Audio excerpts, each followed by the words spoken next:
The president who played a significant role in sponsoring the creation of the Federal Reserve System was Woodrow Wilson. As President of the United States from 1913 to 1921, Wilson was a key advocate for banking and monetary reform. He signed the Federal Reserve Act into law on December 23, 1913, which established the Federal Reserve System as the central banking authority of the United States.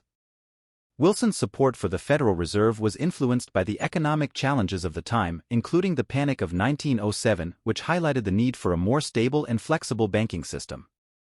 The Federal Reserve Act aimed to address these issues by creating a decentralized central bank with regional branches, tasked with regulating the nation's monetary policy, supervising banks, and providing a lender of last resort during financial crises.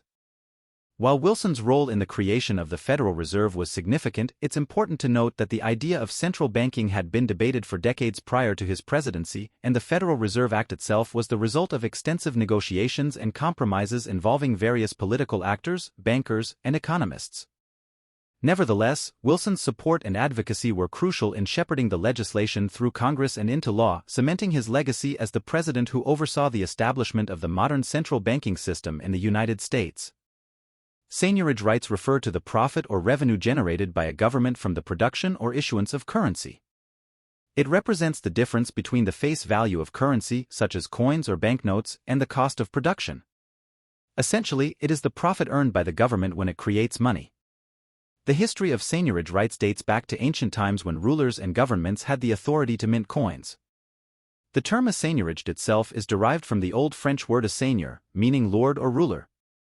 In medieval Europe, rulers often exercised their seignorage rights by minting coins made of precious metals such as gold and silver. The difference between the intrinsic value of the metal and the nominal value stamped on the coin represented the seignorage profit. During the Middle Ages, seignorage was an important source of revenue for monarchs and governments. However, it was also subject to abuse, as rulers sometimes debased the currency by reducing the precious metal content of coins while maintaining their face value, thereby increasing seignorage profits at the expense of the public. As economies evolved and modern banking systems emerged, the concept of seignorage expanded beyond physical coins to include banknotes and electronic forms of money. Central banks became the primary issuers of currency, and governments continued to derive revenue from seignorage rights. In contemporary monetary systems, seignorage rights play a crucial role in government finance. When central banks create new money, whether through printing banknotes or electronic entries, they effectively generate revenue for the government. This revenue can be used to finance government expenditures, reduce public debt, or fund various public projects. However, the exercise of seignorage rights is not without controversy. Critics argue that excessive money creation can lead to inflation, eroding the purchasing power of currency and harming savers and fixed-income earners.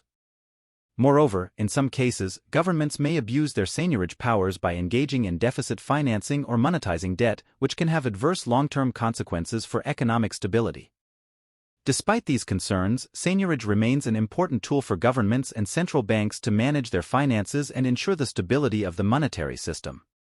However, it requires careful oversight and responsible governance to balance the need for revenue generation with the maintenance of price stability and economic prosperity.